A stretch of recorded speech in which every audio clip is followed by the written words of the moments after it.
Harish Rajput, carpenter. हाँ हाँ, आइए आइए।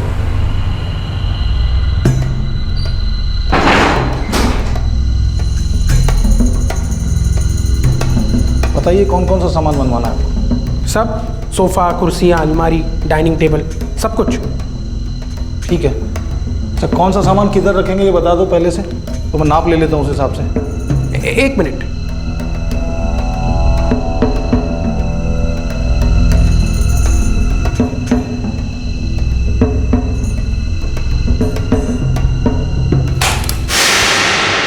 लगता है बल्ब फ्यूज हो गया।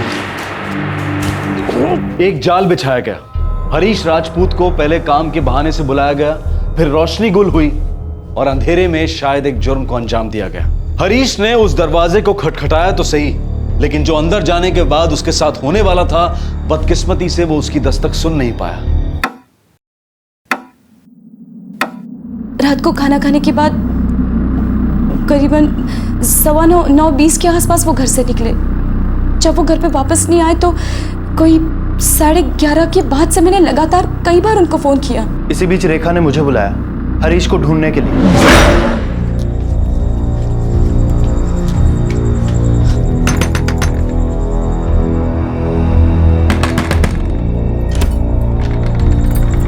दीदी तुम, क्या हुआ? आशा, हरीश बाहर गए थे, बहुत देर हो गई लेकिन वापस नहीं आए। पता नहीं कहाँ रह गए, फोन भी नहीं उठा रहे। उसने जाते हुए बताया कि कहाँ जा रहा है? बोला था चाल में काम के लिए किसी के घर जा रहा हूँ, आधे घंटे में लौट आऊंगा। चलो फिर देखते हैं।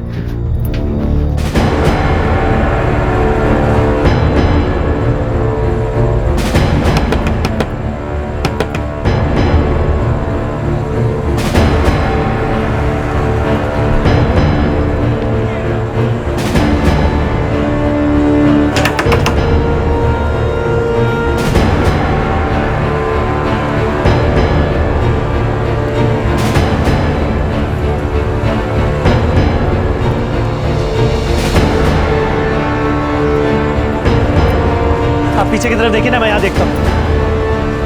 अरे रंजीत, हरीश भाई का पता चला? अरे अखिलेश, मैंने सारे घर देख लिए लेकिन हरीश का कुछ पता नहीं चला। बाजू वाली चौल पे चल के देखते हैं, हो सकता है रेखा ने गलत सुना। हाँ आओ।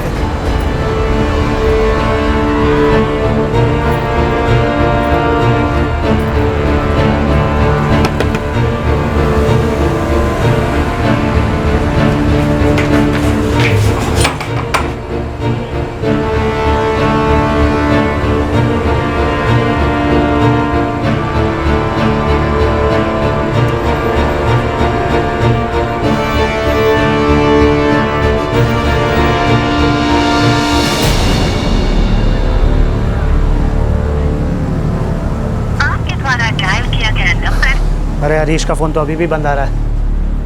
रेखा, वो किसके घर गए थे? पता नहीं, वो उसे फोन पे बार बार कह रहे थे कि वो कल आएंगे। हाँ, उसका नंबर लिख के रखा है उन्होंने।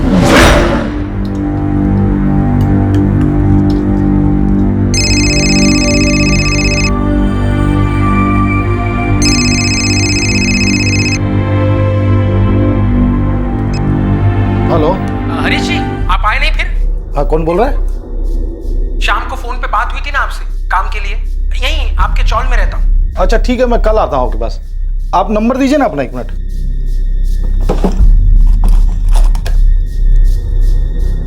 44456 ठीक है, फोन करके आता हूँ जी मैं कल। शाम से फोन कर करके परेशान कर रखा है इस आदमी ने यार। घर का काम कराना कोई।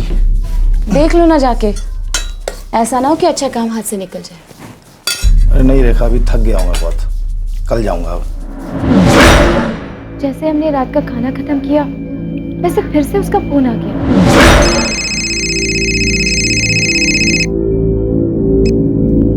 हेलो, हाँ हाँ, अरे ठीक है बाबा, आ रहा हूँ मैं। अरे फोन तो रखिए आप, मैं पहुँच रहा हूँ। हाँ 10 मिनट में पहुँच रहा हूँ बस। ओके जी। परेशान कर दिया इसने। रेखा, मैं जाता हूँ, आधे घंटे में आऊँगा, पास में काम है।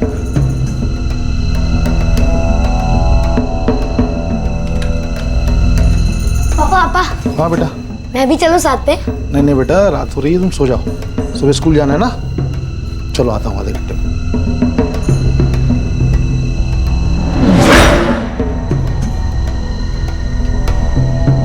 अरे उस नंबर पे कॉल करके देखते हैं ना जो हरीश भाई ने अखबार पे लिखा था। 7878। The number you have called is currently switched off. Phone तो ऑफ आ रहा है। मैंने भी ये नंबर लगा कर देखा था, तभी भी ये नंबर बंद था।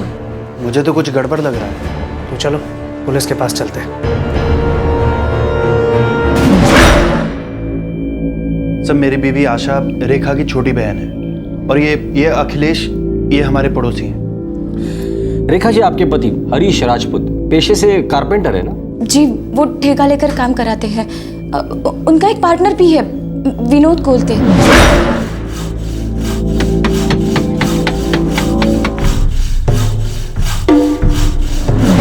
जी, चारकोप में उनका वर्कशॉप है।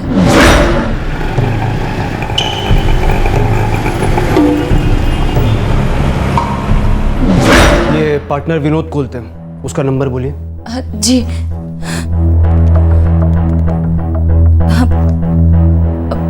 मालवनी में रहता है वो।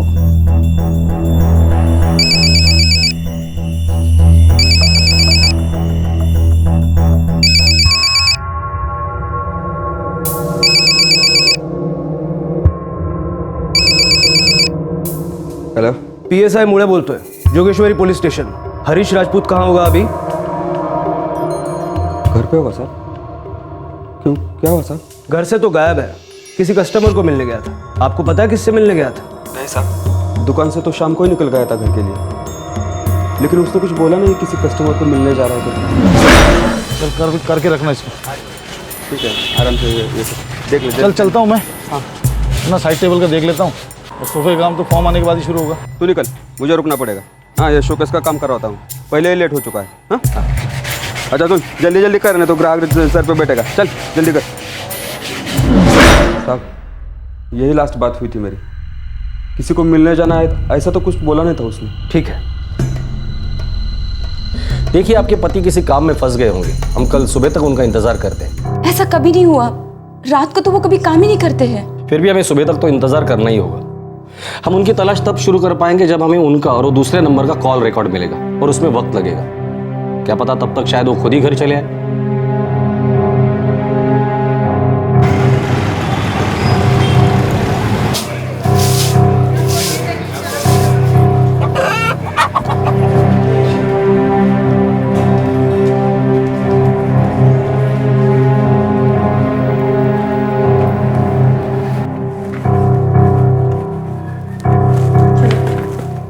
पापा अभी तक नहीं आए मम्मी? हाँ बेटा,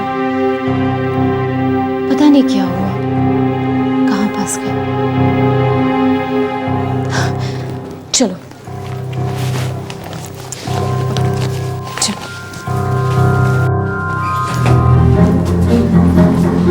दीदी, जीजा जी की कोई खबर? नहीं, अब तक कुछ भी नहीं।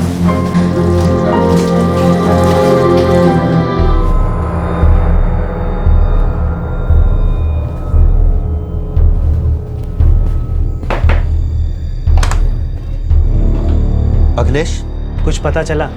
अभी हरीश भाई के यहाँ गया था तो घर तो बंद है। रेखा और आशा कुणाल और विशाल को बस स्टैंड छोड़ने गई, पर अभी तक कुछ नहीं पता चला है। पता नहीं हरीश भाई भी ऐसे कहाँ चले गए यार। सर, अभी अभी हरीश की पत्नी का फोन आया था, वो अब तक घर नहीं पहुंचा। और सर हाँ, फोन रिकॉर्ड्स आ गए। हरीश के फोन का लास्ट लोकेशन चौली दिखा रहा है। और वो दूसरा नंबर जिससे हरीश को फोन आया था? ये रहा सर, 44467878। सर ये नंबर ठीक 2 दिन पहले 9 अक्टूबर को एक्टिवेट करवाया गया था। सिर्फ 2 दिन पहले? कुछ तो गड़बड़ है। और सर इस नंबर से सिर्फ 2 नंबरों पर बातचीत हुई है। जाहिर सी बात है, एक नंबर तो हरीश राजपूत का होगा, और दूसरा नंबर? ये रहा सर, 44474939 किसी महेंद्र कुमार का है। और ये नंबर 4445677878 जिस नंबर से हरीश को आखिरी बार कॉल गया था, ये सिम किसके नाम पर है? दिनेश शर्मा करके कोई है सर, प्रीपेड सिम है। बाकी डिटेल्स जल्दी मिल जाएंगी। इस महेंद्र कुमार को देख लो जरा, उसे इस दिनेश शर्मा के बारे में जरूर पता होगा। फोन कॉल, फोन करने वाला और फोन के लिए इस्तेमाल किया गया फोन नंबर, ये सभी एक साजिश का हिस्सा लग रहे थे। हरीश राजपूत के अलावा सिर्फ एक महेंद्र कुमार ही था जिससे उस नंबर से बातचीत की गई थी। अब लग रहा था कि वही एक सिरा है जिसके जरिए हरीश राजपूत कहां है और आखिर उसके साथ क्या हुआ है यह पता चल सकता है।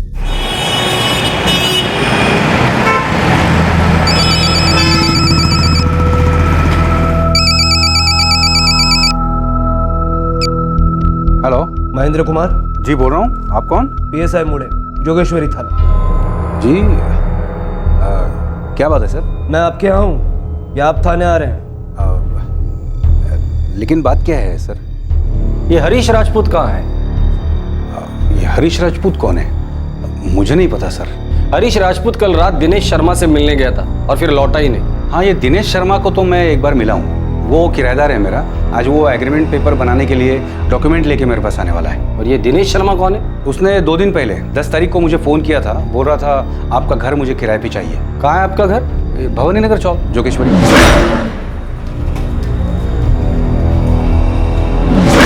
भवानी नगर चौक? ये तो वही चौक है जहाँ हरीश राजपूत का घर है। लेकिन ये हरीश राजपूत कौन है? चलो मेरे साथ। चलिए।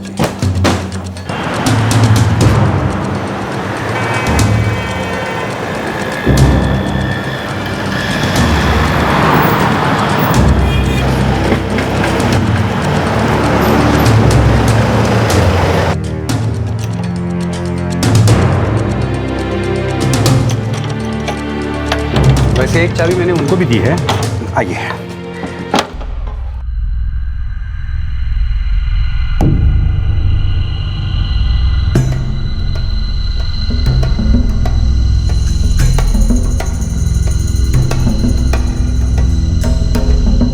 तब मुझे पता चला कि वो बेच रहा है तो मैंने खरीदा था। कुछ भी नहीं मिला सर, पूरा घर खाली है। ये दिनेश शर्मा तुम तक पहुंचा कैसे? ये घर मैंने किराए पे देने के लिए एक इन्वेस्टमेंट के हिसाब से खरीद रखा था। तो कुछ लोगों को किराए के लिए बोल रखा था। किसको बोल के रखा था? ये ब्रोकर लोगों को। और अभी 10 अक्टूबर को ये दिनेश शर्मा ने मुझे कॉल किया था।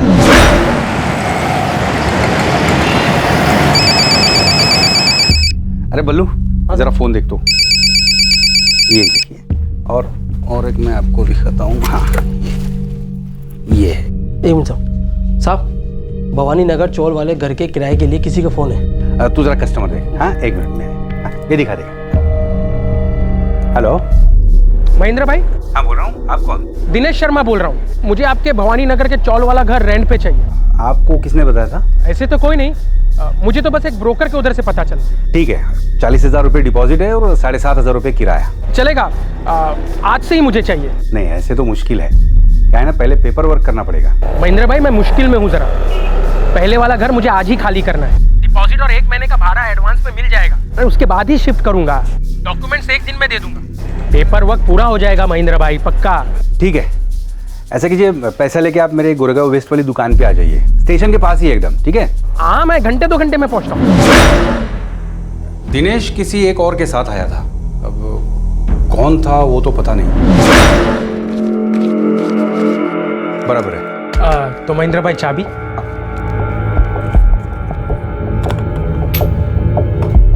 डुप्लीकेट चाबी है मेरे पास, लेकिन वो मैं तुमको तभी दूंगा जब पेपर वर्क पूरा हो जाएगा। कोई बात नहीं महेंद्र भाई, मैं डॉक्यूमेंट परसों तक ले आऊंगा। यहीं आकर दे जाऊंगा। ठीक है, चलिए फिर मिलते हैं परसों। मिलते हैं। आज आने वाला है वो। यही घर रेंट पर लेने के पीछे कोई खास वजह होगी। ये घर हरीश राजपूत के घर के करीब है। साहब, अब तो हम लोगों को डर लगने लगा है। अभी तक फिरौती के लिए कोई फोन नहीं आया ना? साहब, हरीश एक साधारण सा कारपेंटर है। उसका अपहरण कोई क्यों करेगा? किसी के साथ दुश्मनी, कोई झगड़ा या कुछ भी? क्योंकि ये काम तो एकदम प्लान लगता है। नहीं साहब, छोटा सा परिवार है हमारा। जितना था उसी में सब्र था हमें।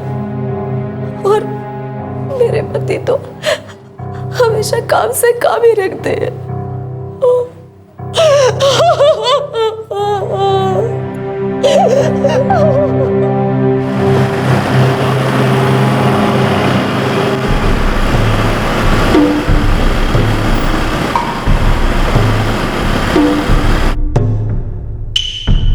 सभी थाने में भिजवा दो, हर एक फाइल चेक करो। Yes sir.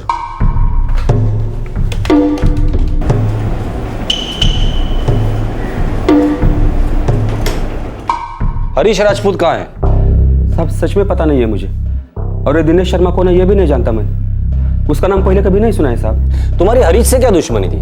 कभी झगड़ा हुआ था क्या उसके साथ? नहीं साहब, ऐसा कुछ नहीं है। हरीश और मैं पार्टनर है, हम लोगों का धंधा भी ठीक चल रहा है, तो दुश्मनी का सवाल ही नहीं है।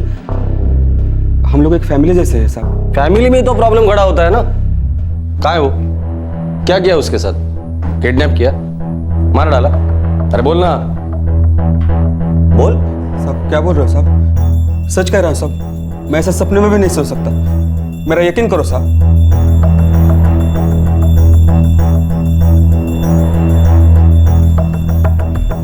इसका नंबर सर्वेलेंस पे डाल दो। सर। और वो दिनेश शर्मा, उसके नंबर के डिटेल्स आ गए? सर प्रीपेड सिम था, 1-2 दिन में डिटेल्स आ जाएंगे। पूरा एक दिन निकल गया लेकिन अभी तक फिरौती के लिए कोई फोन नहीं आया। इस आदमी ने हरीश के घर के पास ही घर किराए पे ले लिया, फिर काम के बहाने जोर देकर उसे घर पर बुला लिया। मुझे तो डर लग रहा है कि कहीं कोई अनहोनी ना हुई हो। सर महेंद्र को बुलवा के दिनेश का स्केच बनवाऊं? बुला लो। सर।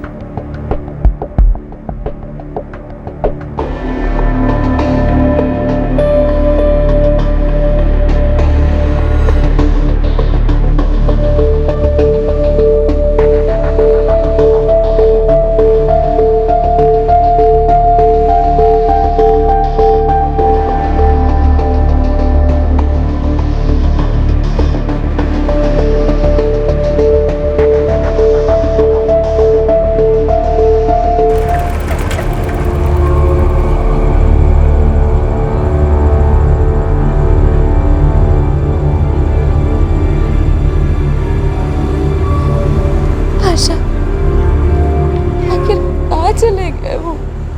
भगवान करे जीजा जी ठीक हो और जल्दी वापस आ जाए। ऐसे कहाँ चले गए वो?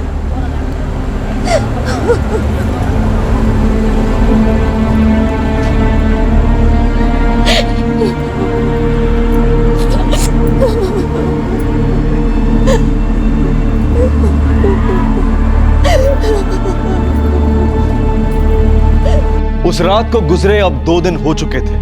हरीश राजपूत जो एक कारपेंटर था, उसे उस रात काम के लिए एक फोन आया था और तब वो घर से बाहर निकला, लेकिन अब तक उसकी कोई खोज खबर नहीं थी। आखिर वो था कहां? क्या उसके यूं गायब हो जाने के पीछे कोई साजिश थी? अगले दिन सूरज के निकलते ही इस सब से पर्दा उठा।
गोरेगांव पुलिस को नाले के पास एक लाश मिली है। बॉडी का हुलिया हरीश राजपूत से मेल खाता है।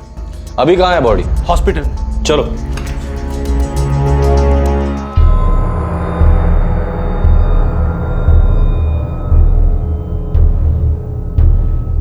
बॉडी काफी सड़ चुकी है, लेकिन ये साफ साफ गला घोटने का मामला दिख रहा है। मौत का समय क्या होगा?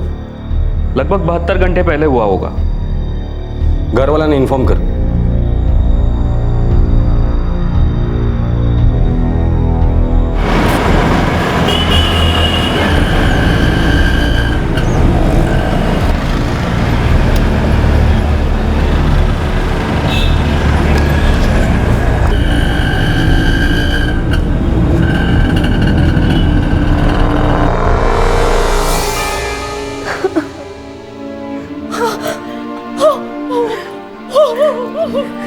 पापा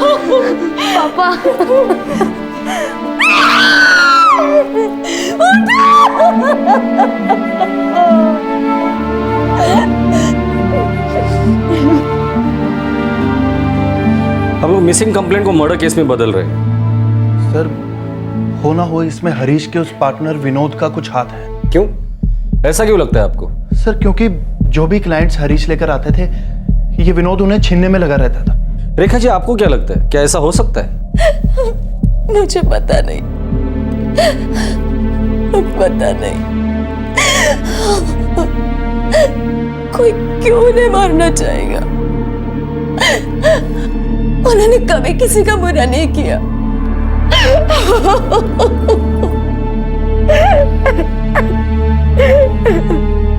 साहब, अब क्या बोलूं साहब?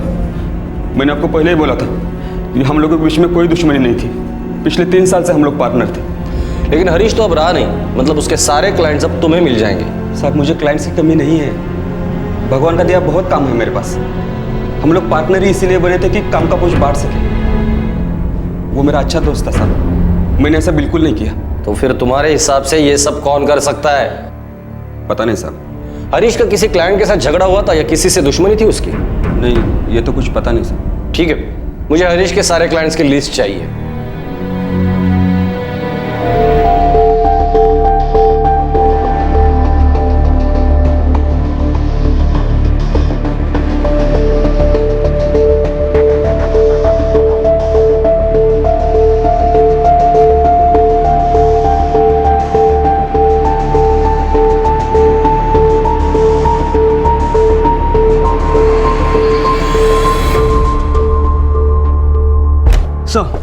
स्केच साफ नहीं है। दरअसल महेंद्र दिनेश शर्मा से सिर्फ एक ही बार मिला था, जब वो पैसे देने आया था। चलो, कुछ तो हाथ लग गया जिससे तलाश शुरू की जा सकती है। यह स्केच उन ब्रोकर्स को दिखाना जिससे महेंद्र ने बात की थी। इस दिनेश शर्मा को महेंद्र के घर की इंफॉर्मेशन उन्हीं में से किसी ने दी होगी। सर, और हाँ, वो सिम कार्ड के पेपर्स का क्या हुआ जिसका इस्तेमाल वो दिनेश कर रहा था? सर, कल तक हमारे हाथ में होने चाहिए। वो सेलफोन कंपनी जरा देर लगा। सबके कॉल रिकॉर्ड के डिटेल्स निकाल। रणजीत परमार, आशा परमार, उसका पड़ोसी अखिलेश, यहाँ तक कि हरीश की बीवी रेखा की। आपको क्या किसी अंदरूनी के शामिल होने पे भी शक है? ये पार्टनर वाला एंगल थोड़ा कच्चा लगता है। कोई तो वजह होगी। इस दिनेश शर्मा का कोई प्राइवेट मोटिव नहीं है तो किसी ना किसी का तो फायदा जरूर होगा इसमें।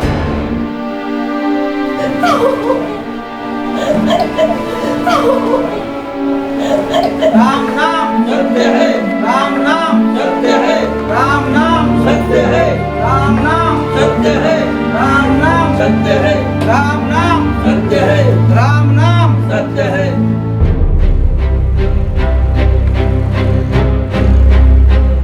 नहीं साहब, मेरी तो महेंद्र भाई के चौल वाले घर को लेकर किसी से कोई भी बात नहीं हुई।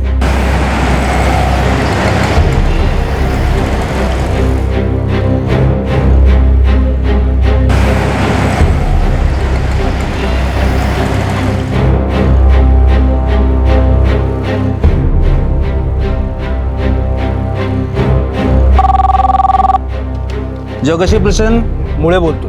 हो साहब, नमस्कार। उत्तम, एक काम करो, हर एक थाने में फैक्स करवाओ, सारे कॉन्ट्रैक्ट किलर्स और हिस्ट्री शीटर्स के रिकॉर्ड निकलवाओ। दिनेश शर्मा शायद हमें इनमें से ही मिल जाए। ठीक है साहब।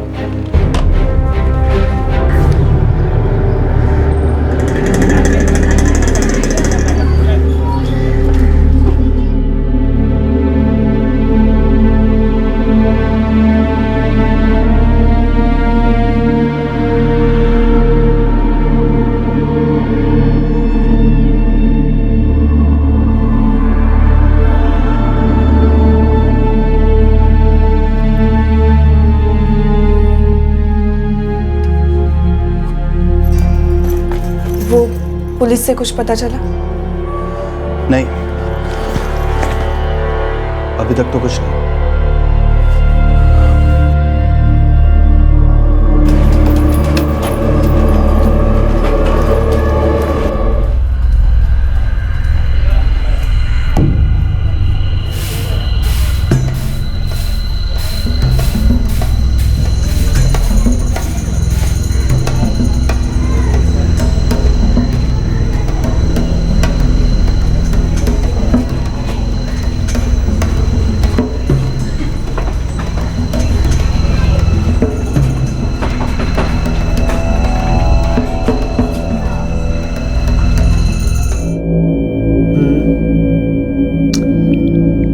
नहीं कुणाल, ये गलत तरीका है। देखो, कल क्या बताया था कि जब ये नहीं जाता है नंबर तो यहाँ पर लगाते हैं डेसिमल और ये आता है 0 कैरी। ठीक है, कल बताया था ना तुम्हें, तुम फिर भूल गए। हाँ, वो निकल गया दिमाग से। चलो कुछ नहीं होता, फिर से करो। हाँ, ये लो जी, शुक्रिया।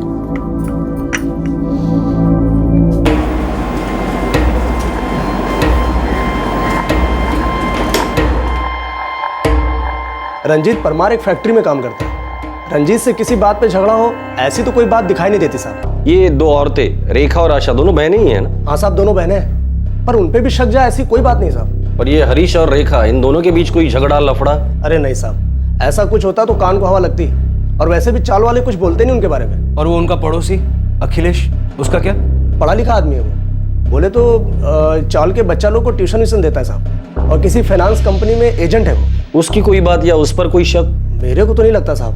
शादीशुदा आदमी है, वाइफ एमपी में उसके होम टाउन में रहती है, और माँ बाप को बराबर पैसा भी भेजता है। तो फिर किसने और क्यों मरवाया हरीश को? कोई तो वजह होगी। और ये दिनेश शर्मा कौन है और इस वक्त कहाँ है वो? सर, दिनेश शर्मा का कोई क्रिमिनल बैकग्राउंड नहीं है, सारे थाने चेक करवाए। तो इसे क्या बाहर से बुलाया था? अरे नहीं साहब, मेरा मतलब मेरे को नहीं लगता साहब। हरीश राजपूत कोई बड़ा आदमी थोड़ा ना साहब कि उसके वास्ते बाहर गांव से किसी को सुपारी दे के बुलाया जाए। फिर आखिर ये मर्डर हुआ क्यों? कोई ना कोई तो सिरा जरूर छूट रहा है। Excuse me sir. Hello sir, 444567878 एक प्रीपेड नंबर था। पता है, और ये भी पता है कि दिनेश शर्मा के नाम से लिया गया था। मुझे एक्टिवेशन के टाइम दी गई डिटेल्स चाहिए। सर, हमारे तक अब तक पेपर पहुंचे नहीं है। एक्चुअली सर, वेरिफिकेशन से पहले ही शायद नंबर एक्टिवेट कर दिया है। ये सिम कार्ड कहाँ से खरीदा गया था? Just a minute sir, Goregaon में रजनी मोबाइल सर्विसेज से नंबर लिया गया था। पेपर भी उन्हीं के पास है। Thank you sir. Dinesh Sharma ने जहां से सिम कार्ड खरीदा उस दुकान का पता चल गया। गुड, चलो देखते हैं।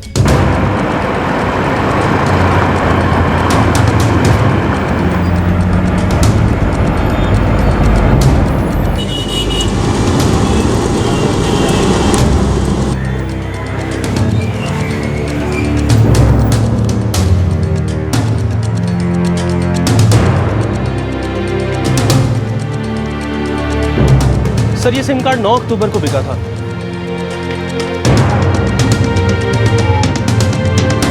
ये प्लान तो हरीश राजपूत के घर के पास ही रचा जा रहा था। हम लोग फालतू में बाहर उलझे हुए थे।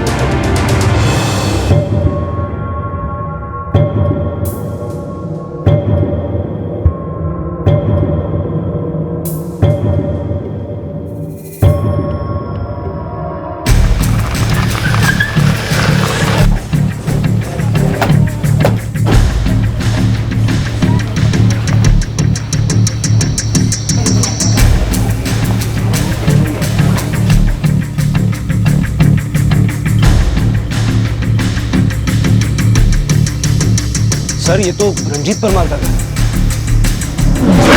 सर, हो ना हो इसमें हरीश के उस पार्टनर विनोद का कुछ हाथ है। साहब, आप मेरी बात तो सुनिए। साहब, आपको कुछ गलतफहमी हो रही है। मेरा कुछ भी लेना देना। ये तो बताइए कि मेरे पति ने किया क्या है। छोड़ दीजिए इन्हें साहब, छोड़ दीजिए इन्हें, छोड़ दीजिए। सर, एक मिनट सर, बताइए तो सही, बात क्या हुई? बहुत नाटक कर लिया इसने। हरीश को जिस नंबर से कॉल आया था वो सिम कार्ड इसी ने खरीदा था। क्या करे आत्मदे? नहीं साहब, मैंने कोई नंबर नहीं लिया साहब। साहब, मेरे पति ऐसा नहीं कर सकते साहब। छोड़ दीजिए उन्हें, छोड़ दीजिए। बात समझिए साहब, रुक जाइए, रुक जाइए। पापा, पापा।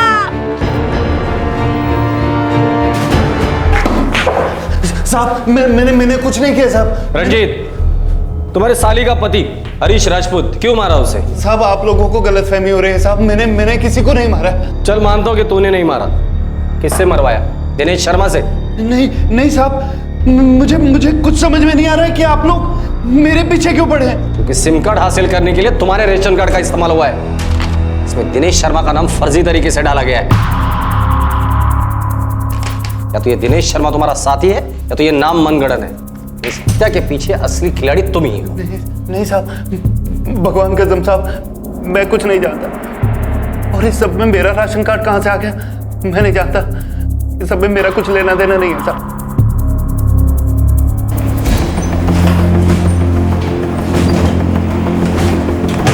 ये क्या खेल चल रहा है महेंद्र? कौन सा खेल सर? वही खेल जो दिनेश शर्मा के नाम पर खेला जा रहा है। क्या सच में कोई दिनेश शर्मा है या वो ये रंजीत परमार ही है? अब समझ में आया क्या है खेल? नहीं सर, लेकिन ये रंजीत परमार कौन है? मैं नहीं जानता सर। सर मुझसे बहुत बड़ी भूल हो गई कि मैंने अपना घर बिना किसी पेपर वर्क के, बिना किसी पुलिस वेरिफिकेशन के भाड़े पे चढ़ा दिया। बस ये मर्डर के बारे में मैं कुछ नहीं जानता सर, कसम से। देख महेंद्र, सच सच बता दे।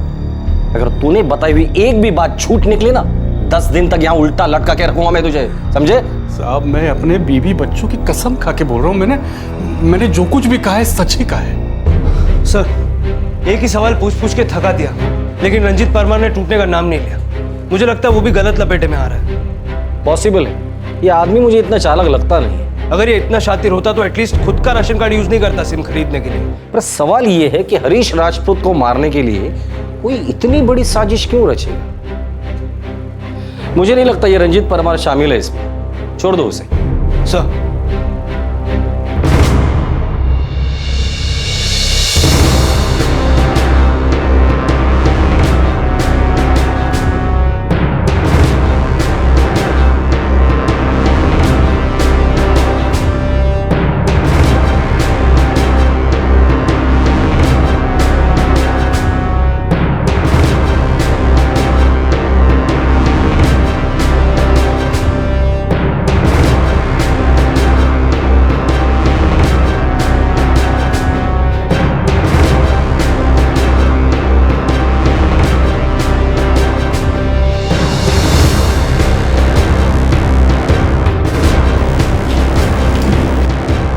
सर काम का कोई लफड़ा नहीं लगता है। कुछ भी नहीं, कुछ तो होगा।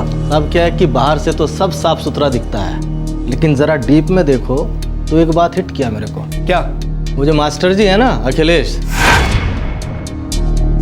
जो ट्यूशन लेता है रंजीत परमार के बेटे कुणाल की, वो हरीश राजपूत के बेटे विशाल की ट्यूशन क्यों नहीं लेता? पूछो क्यों? आगे बोल। आगे बात ये है कि 1.5 साल पहले तक दोनों की ट्यूशन लेता था, ठीक है, दोनों को साथ पढ़ाता था। फिर अचानक से उसने विशाल की ट्यूशन क्यों बंद कर दी? सोचने की बात है, सोचो सोचो। ए हीरो, आगे बोल। आगे मुझे कुछ नहीं मालूम, चाली में भी किसी को आइडिया नहीं है। अच्छा ये हरीश की बीवी रेखा, क्या उसका किसी के साथ अफेयर या चक्कर था? तो पक्का बोलना तो मुश्किल है। वैसे हो सकता है हरीश का लफड़ा हो किसी के साथ, उसकी पत्नी का भी चक्कर हो सकता है। अखिलेश सिंह, इसके बारे में सब कुछ पता करो। इसका आगा पीछा, इसका बैकग्राउंड, ये कहां से आया, क्योंकि अभी तक हमें सिर्फ इसके काम के बारे में पता है। सर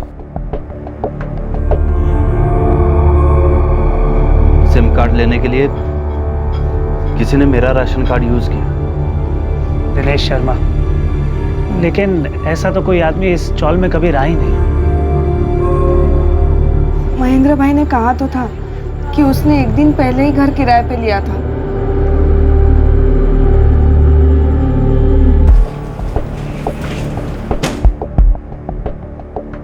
सर ये अखिलेश भोपाल के पास उमरिया का रहने वाला है। 2011 में उसकी शादी हुई थी। उसकी बीवी अखिलेश के माँ बाप के साथ उमरिया में ही रहती है।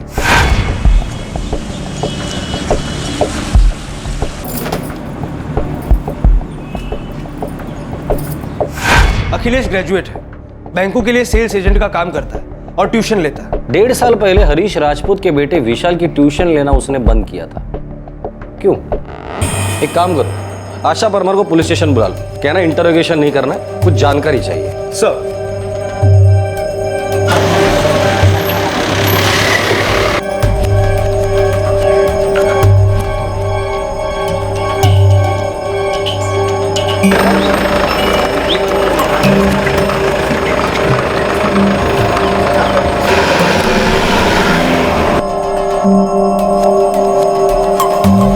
क्या बता सकती है कौन है दिनेश शर्मा?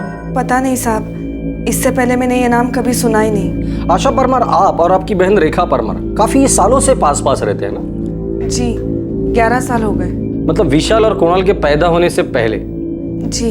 और ये अखिलेश कितने सालों से चाल में रहता है? लगभग 4 साल हो गए। आशा, ऐसी कोई वजह होगी जिसके लिए अखिलेश हरीश को मार डाले? पता नहीं, क्या मालूम। पर आप ऐसे क्यों पूछ रहे हैं? 1.5 साल पहले तक अखिलेश हरीश के घर में विशाल और कुणाल को पढ़ाता था। फिर अचानक हरीश ने विशाल की ट्यूशन बंद करा दी। क्यों?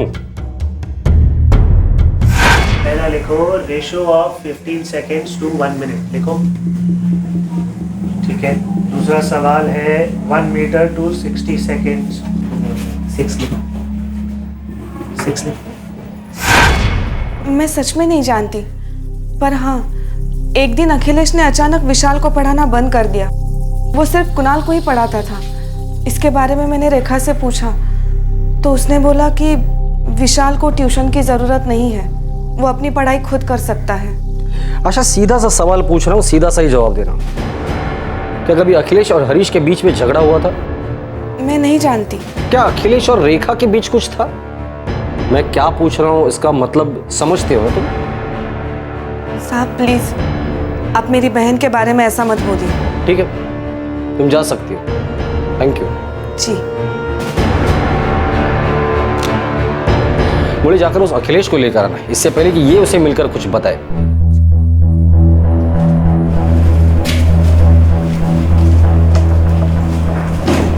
हरीश राजपूत और उसकी वाइफ रेखा को यह लगा कि विशाल अब खुद पढ़ सकता है, नहीं जरूरत उसे ट्यूशन की। असली वजह बताओ अखिलेश, असली वजह जो अब भी तुम छुपा रहे हो। सर मैं कुछ नहीं छिपा रहा हूँ सर, हो सकता है कि वो लोग अफोर्ड ना कर पा रहे हो। हाँ, पर ऐसा उन्होंने मुझे कुछ कहा नहीं। उस चाल में पिछले 4 साल से तुम रहते हो।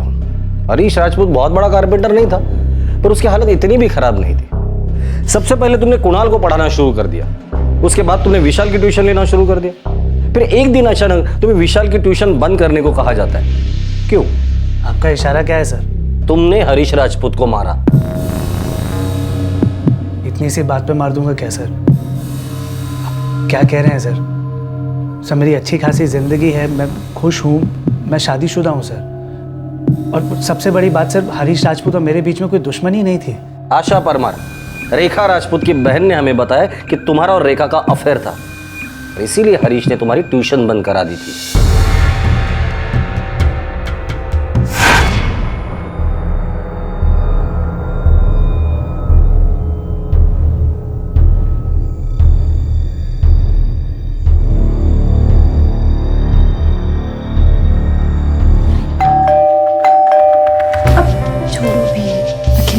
जल्दी आओ। हाँ बस छोड़ो।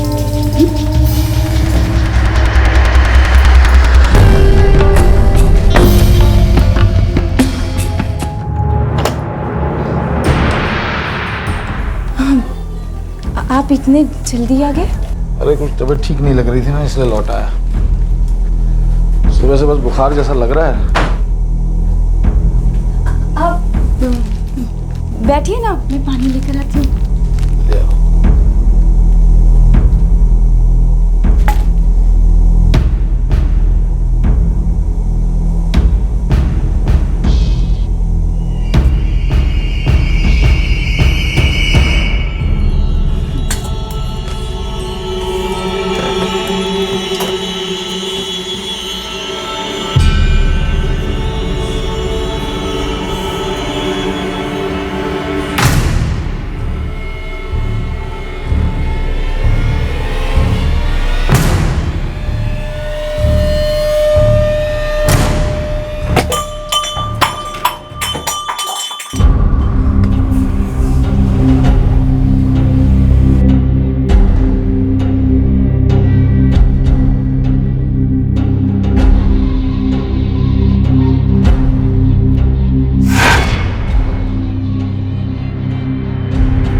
मैं सही बोल रहा हूं ना मिस्टर अखिलेश? जी, लेकिन सर रेखा और मेरे बीच में इस बात को हुए 1.5 साल से ऊपर हो गया। उसके बाद मैंने शादी भी कर ली सर, और जब से हरीश को हमारे बारे में पता लगा है तब से रेखा और मेरे बीच में कोई रिलेशन नहीं है। गुड गुड, बोलते रहो बोलते रहो। मैंने अंधेरे में तीर छोड़ा था, तुक्का मारा था। अब तुम सच बोलने लगे हो, वरना तुम्हें ट्यूशन से निकालने की कोई वजह ही समझ में नहीं आ रही थी, और तुम कुणाल को अभी भी पढ़ा रहे हो। इसका मतलब रंजीत और आशा तुम्हारे और रेखा के अफेयर के बारे में जानते ही नहीं। सर रेखा और मेरे बीच में ये सब हुआ, बहुत पुरानी बातें हो गई। बल्कि मैंने जो किया उस बात का मुझे बहुत गिल्ट भी, और मैंने हरीश से इस बात की माफ़ी भी मांगी थी। फिर मैं गांव गया, मैंने शादी की, और सर उसके बाद हरीश और मेरे बीच में कोई कड़वाहट नहीं बची।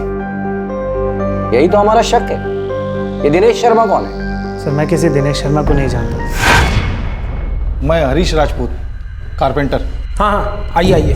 दिनेश शर्मा तुम्हारा साथी है जिसको इस काम के लिए तुमने हायर किया था। मैंने नहीं किया सर, मैंने नहीं मारा हरीश को। ठीक है, तो मुंबई छोड़कर कहीं नहीं जाओगे जब तक हम लोग हरीश राजपूत के खूनी को पकड़ नहीं लेते। और याद रखना, हमारी नजर रहेगी तुम पर। चाहे तुक्का ही सही, लेकिन जांच पड़ताल का निशाना एकदम सटीक लगा था। इस हत्या में निजी कारणों की बू आ रही थी और पुलिस ने इस निजी कारण का अंदाजा ठीक ठीक लगा लिया था।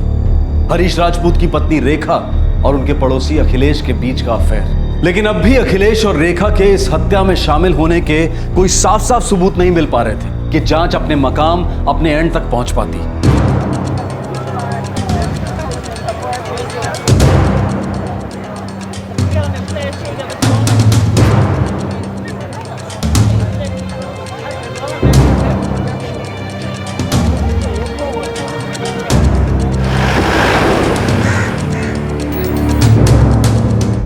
मैं गलत राह पर चली गई थी, लेकिन मैं अपने पति का खून नहीं कर सकती। मैंने अपनी गलती बहुत जल्दी महसूस कर ली थी। मैं अपने पति और बेटे से बहुत प्यार करती हूँ साहब। रेखा, जब तक हम लोगों ने खुद ये बात ढूंढ कर नहीं निकाली, तुमने हमें कभी कुछ बताया नहीं इस बारे में। क्योंकि ये सब बीती बातें थी जिनको छोड़े बहुत वक्त हो गया था, लेकिन इन बातों का मेरे पति के खून से कोई लेना देना नहीं है। फिर हरीश राजपूत के मर्डर का किस चीज से लेना देना है, तुम ही बता दो। मुझे नहीं पता, एकदम नहीं पता। हाँ, मैं भटक गई थी। हाँ, मैंने अखिलेश से प्यार किया था। हाँ, उन्होंने हमें रंगे हाथ पकड़ लिया था। उन्होंने मेरे साथ बहुत सख्ती की थी, लेकिन वो बहुत भले आदमी थे साहब। देखो, अगर तुम मुझे छोड़ना चाहती हो तो जा सकती हो। मैंने सपने में भी नहीं सोचा था कि तुम मुझसे इतनी नाखुश हो जाओगी कि दूसरे आदमी का सहारा ढूंढने लगोगी। मुझे माफ कर दो हरीश, ऐसा नहीं चाहती थी। मेरी ऐसी सोच बिल्कुल भी नहीं थी। तुम्हारी क्या सोच है ये मुझे नहीं पता, लेकिन अगर तुम उसके साथ जाना चाहती हो तो जा सकती हो। विशाल को संभाल लूंगा मैं। अगर तुम्हें लगता है कि तुम उस आदमी के साथ खुश रह सकती हो तो जाओ, खुश रहो। लेकिन एक बार सोच लो कि तुम्हारा ये संबंध परिवार को तबाह कर रहा है। जरा विशाल के बारे में सोचो जरा, क्या सोचेगा वो कि उसकी मां ने अपने इश्क में उसके बाप को छोड़ दिया, शादी तोड़ दी। कितना प्यार कर पाएगा वो तुमको, सोचो एक बार।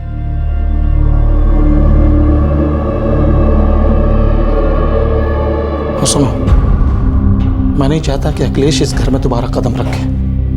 मैं फिर कह रहा हूं, अगर तुम उसके साथ जाना चाहती हो तो जा सकती हो, लेकिन अगर मेरे साथ रहना है तो मेरे पीठ पीछे ये सब नहीं चलेगा।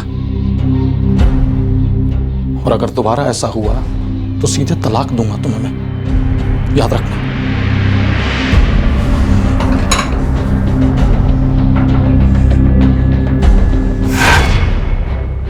तुम दोबारा अखिलेश के पास गई। हरीश ने तुम दोनों को रंगे हाथ पकड़ लिया था और हरीश की पत्नी होते हुए ये चक्कर चलाना मुश्किल था। इसलिए तुम दोनों ने प्लान किया क्यों ना हरीश को रास्ते से हटा दिया जाए। इससे तुम्हें हरीश की बीवी होने के सारे फायदे मिलते और रास्ता भी साफ था। अखिलेश को तो कोई दिक्कत ही नहीं थी, उसकी बीवी गांव में रहती और वो यहाँ मुंबई में क्या गुल खिला रहा है ये उसे कभी पता ही नहीं चलता। नहीं, अखिलेश से तो मैंने पहले रिश्ता तोड़ दिया था साहब। मैंने अपने पति को नहीं मारा, नहीं मारा मैंने अपने पति को। मैंने अपने पति को नहीं मारा साहब, मैंने अपने पति को नहीं मारा, मैंने अपने पति को नहीं मारा। सर, अपराध की असली वजह पर तो हमने उंगली रख दी है, लेकिन अब भी पूरा मामला हमारी मुट्ठी में नहीं आया। इन दोनों में से किसी के भी खिलाफ हमें अब तक एक भी सबूत नहीं मिला। इनफैक्ट कॉल रिकॉर्ड्स को देखते हुए भी दिनेश के साथ रेखा और अखिलेश के संबंधों का एक भी निशान हमें अब तक नहीं दिखाई दे रहा। हमने तीर तो मारा है, पर क्या यही तीर सही तीर है?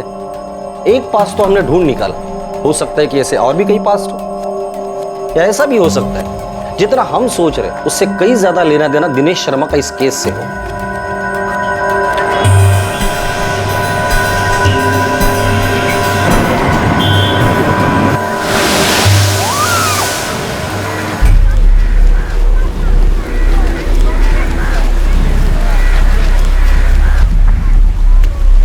मैं कल निकल रहा हूँ। शादी दिसंबर में है ना? हाँ, लेकिन मैं कोई रिस्क लेना नहीं चाहता पुलिस उधेड़-बुन में, और मैं नहीं चाहता कि वो सब समझ पाए। तो तुम्हें क्या लगता है, मुझे भी निकलना चाहिए? नहीं, पुलिस तुम तक कभी नहीं पहुंच पाई।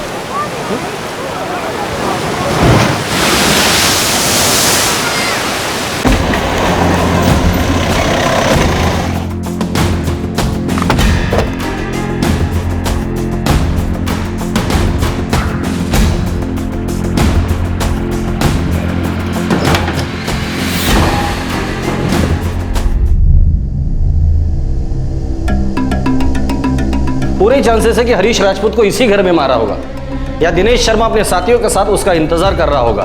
उन्होंने हरीश राजपूत को बुलाया होगा, फिर गला घोटकर मार डाला होगा। हरीश शायद रात के 9:30 बजे के करीब इस घर में पहुंचा होगा।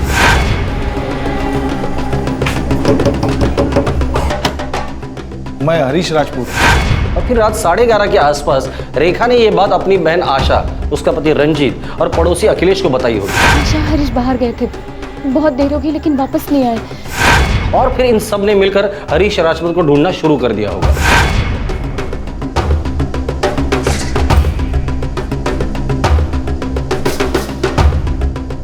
सर, अगर मान लें कि रेखा और अखिलेश भी इसमें शामिल थे, तो फिर वो लोग यहाँ इस घर में जरूर आए होंगे। दिनेश के साथ मिलकर बॉडी को नाले पे फेंका हो, वापस लौटे होंगे और फिर तलाश का नाटक शुरू किया होगा। बॉडी को ठिकाने लगाने के लिए किसी न किसी व्हीकल का इस्तेमाल किया होगा। इसकी अरेंजमेंट उन्होंने पहले से करके रखी होगी। हो सकता है मर्डर के बाद उन्होंने किसी को बोल के व्हीकल मंगवाया हो और उन्होंने उस रात चांस लिया होगा, शायद हरीश राजपूत काम के लिए आ जाए।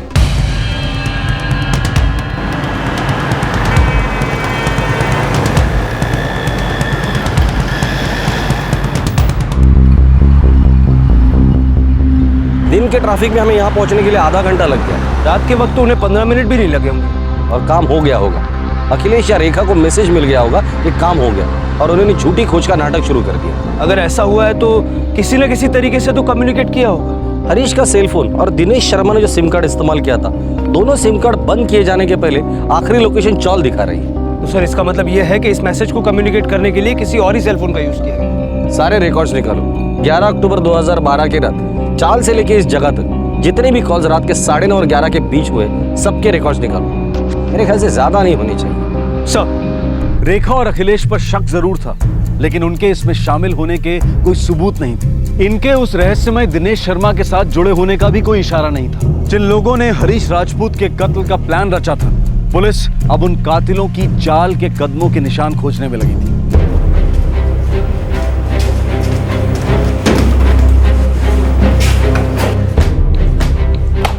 11 अक्टूबर 2012 रात 9:30 से 11 के दौरान चौल से नाले के इलाकों के बीच करीब 5,500 सिम एक्टिव थे। इसमें से हमें एक ऐसा नंबर ढूंढना है जिसका मूवमेंट चाल से नाले की तरफ। सर,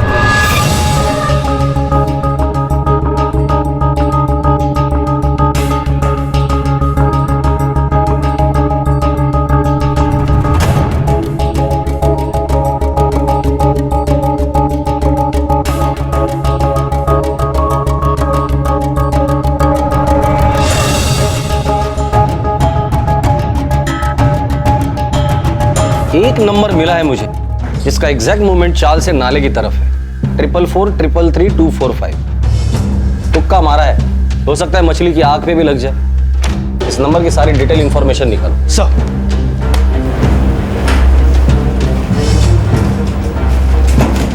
सर 444-333-245 ये नंबर दमन का है और किसी रोहित प्रकाश का। रोहित प्रकाश? हो सकता है यही दिनेश शर्मा का वो अनजान साथी हो। सर, इंटरेस्टिंगली रोहित प्रकाश के इस नंबर से उसी रात 10:05 पर इस दूसरे नंबर पर कॉल किया गया था जो उस वक्त चौल में मौजूद था। इंटरेस्टिंग है। ये नंबर 444-599-22, इसको ट्रैकिंग पे डाल दो। हो सकता है ये चाल का वो शख्स हो जो इस हत्या का मास्टरमाइंड है। सर, रोहित प्रकाश का ये नंबर इस वक्त डिस्कनेक्टेड है, लेकिन हमारे पास उसका दमन का एड्रेस है। गुड। सबसे पहले तुम इस दूसरे नंबर वाले आदमी का पता लगाओ। ठीक है सर। सर 444599922 ये सिम प्रीपेड है। आपसे पिछली बार जिस सिम के बारे में बात हुई थी ना, उसी सिम के साथ उसी दुकान रजनी मोबाइल सर्विस से ये सिम खरीदा गया।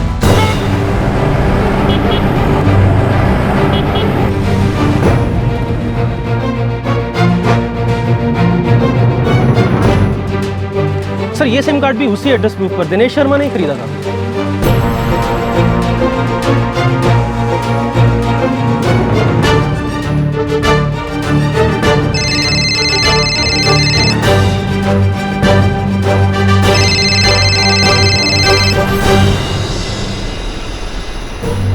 हाँ मोड़े बोल।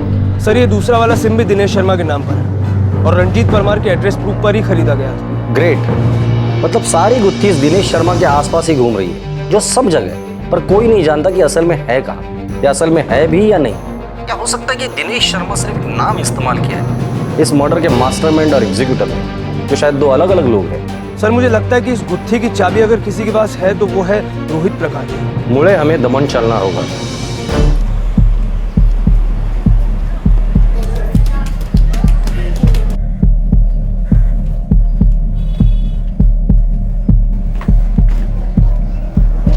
आशा, ये अखिलेश और रेखा के बारे में तो मुझे कुछ पता ही नहीं था। तुम्हें पता था कुछ? नहीं, जीजा जी ने भी कभी कुछ नहीं बोला। और रेखा और अखिलेश किसी को क्यों बताएंगे? अच्छा, कहीं कुछ ऐसा तो नहीं जो सिर्फ मुझे ना बताओ, या हम दोनों को ही ना बताओ? आप कहना क्या चाह रहे हैं? नहीं, कुछ नहीं, रहने दो।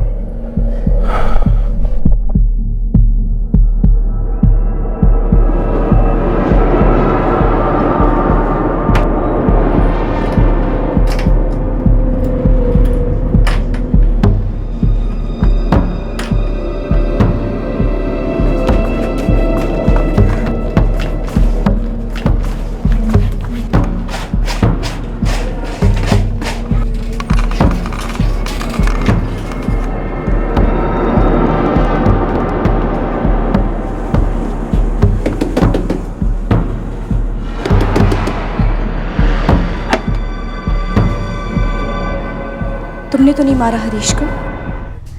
नहीं, मैंने नहीं मारा किसी को।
G3 कॉल रिकॉर्ड्स के मुताबिक रोहित प्रकाश का घर यही है।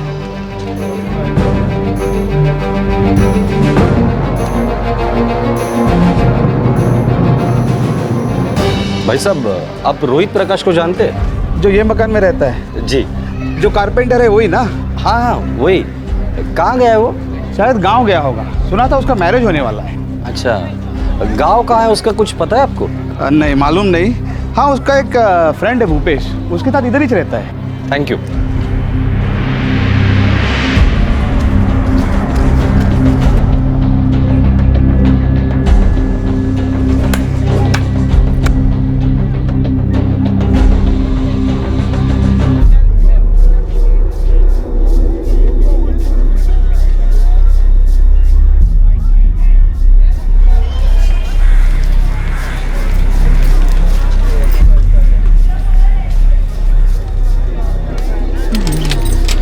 रुपेश जी, हमें रोहित से मिलना है। कहाँ है रोहित?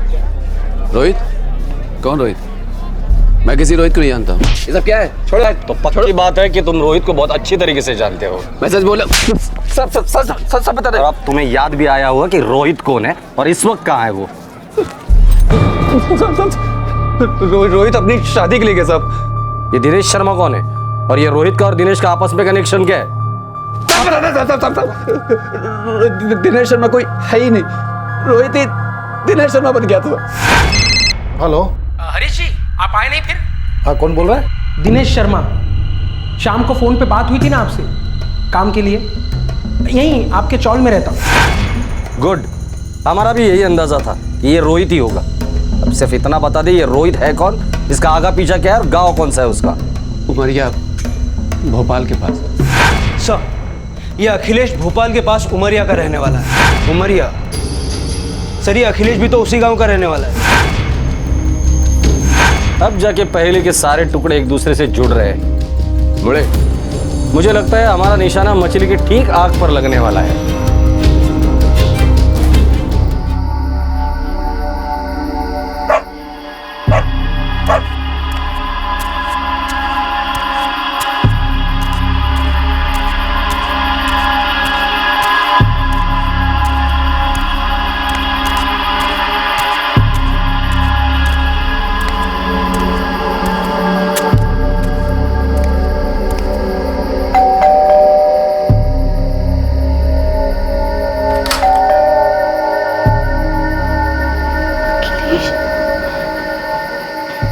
क्या चाहिए तुम्हें?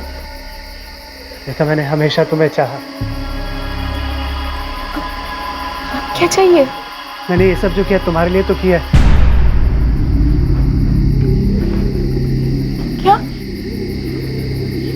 तुमने मेरे पति को मार डाला?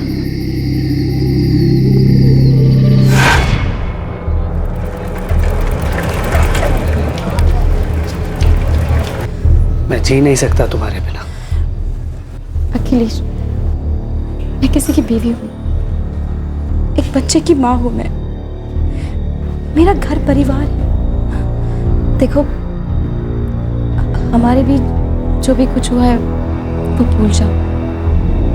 गलती हो गई थी मुझसे, बहक गई थी मैं। बस अब भूल जाओ सब। और फिर तुम्हारी भी तो शादी हो चुकी है ना। देखो, जो हुआ सो हुआ। मैं अपने पति और बेटे को नहीं छोड़ सकती। ऐसा तो बोल दो कि तुम मुझसे प्यार नहीं करती। मैं तुमसे प्यार नहीं करती। बस चले जाओ यहाँ से।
मैं सहन नहीं कर पाया।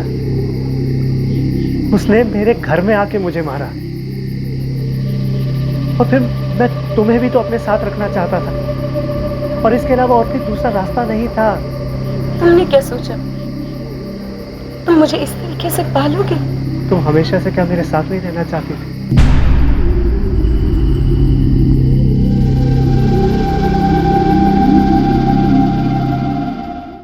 तुम्हें क्या लगा था तुम्हारा जुर्म कभी पकड़ा नहीं जाएगा? क्या सोच लिया था हरीश को मारकर उसकी बीवी तुम्हारी हो जाएगी? बदला लेना था मुझे उससे, बेइज्जती का पाठ पढ़ाना था। अरे मास्टर था, बच्चों को पाठ पढ़ाते रहता ना तो तेरी इज्जत बची रहती थी। इतने साल बच्चों को जो पाठ पढ़ाया था खुद उससे तूने कुछ सीखा? मुझे रेखा से शादी करनी थी।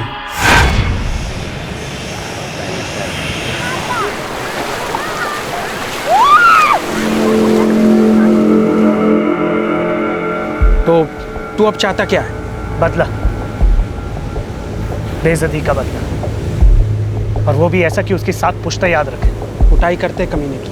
मुझे रेखा से शादी करनी। तुम शादीशुदा हो? करनी पड़ी माँ बाप के लिए, लेकिन प्यार मैं रेखा से करता हूँ। लेकिन तुमने तो बोला था कि रेखा तुम्हारे साथ रहना नहीं चाहती। जब तक हरीश उसके साथ है वो कैसे रहेगी बेचारी? तो तू चाहता है कि हरीश रास्ते से हट जाए। अगर तू चाहता है तो मैं तेरे लिए ये काम करूंगा। करेगा तो? मैं करूंगा, लेकिन इसके लिए मुझे क्या मिलेगा वो बोल। तेरी शादी का सारा पैसा मैं दूंगा, सारा खर्चा। यही तो मुझे चाहिए था। भूपेश, मैं तुम्हें कुछ पैसे दूंगा, लेकिन इसकी तैयारी थोड़ी अच्छे से करनी होगी। हमने 2 बार ट्राई किया लेकिन बात बनी नहीं। और इस बार तूने रंजीत परमार का रेशन कार्ड चुरा लिया। हाँ, मैंने चुराया और उसका एक डुप्लीकेट बनाया, सिम कार्ड हासिल कर लिया। देखो, भाड़ा 8,000 लूंगा, ज़्यादा 500 कम, उससे ज़्यादा नहीं। डिपॉजिट लेकिन मैं 40,000 लूंगा। ठीक है, थोड़ा टाइम दो, 2-3 पार्टी है मेरे पास, मैं दिखाता हूँ। जल्दी करो, क्या है ना, मैंने घर लोन पे लिया हुआ है और मुझे जल्दी से जल्दी भाड़े पे चढ़ाना है। अपना नंबर दे दो। हाँ लो।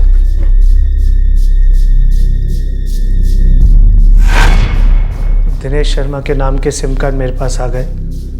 फिर रोहित ने महेंद्र को फ़ोन किया उसी रात और हरीश राजपूत को बुला के उसका काम कर डाला।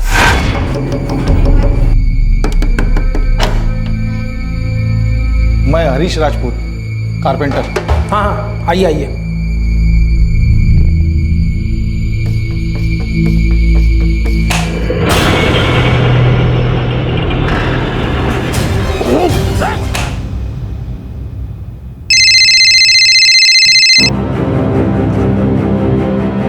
हाँ रोहित, काम हो गया। अच्छा, ऐसा कर, तू पहले फ़ोन से सिम बाहर निकाल दे, ठीक है? और मैं अभी आता हूँ वहाँ पे।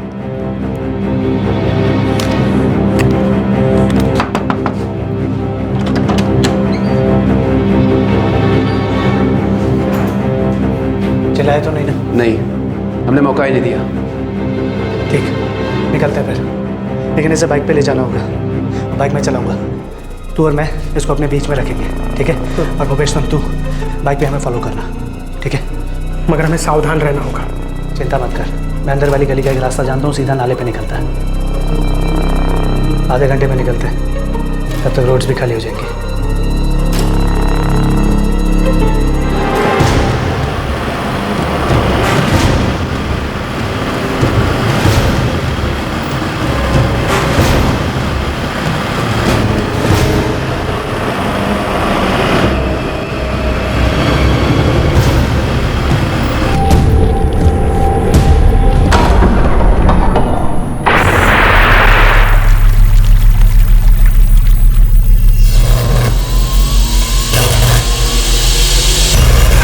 हम उसकी लाश को नाले में फेंक के वापस आ गए और फिर घर आकर हरीश राजपूत को ढूंढने में लग गए।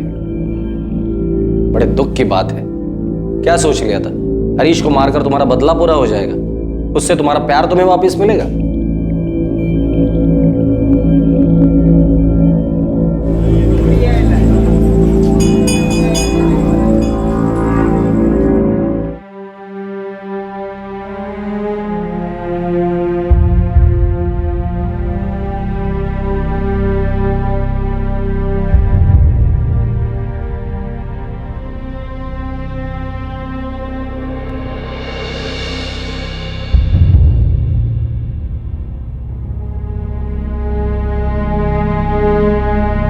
रोहित प्रकाश को उसके गांव में खोजकर पकड़ लिया गया।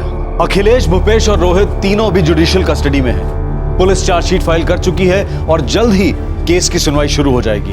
बदले की भावना और हासिल ना हो सके प्यार की दीवानगी ने एक आदमी को संगीन जुर्म की तरफ धकेल दिया, जिससे कई मासूम लोग तबाह हो गए, टूट गए। जिस औरत के लिए वो तरसता था, उसी औरत का बेटा अनाथ हो गया।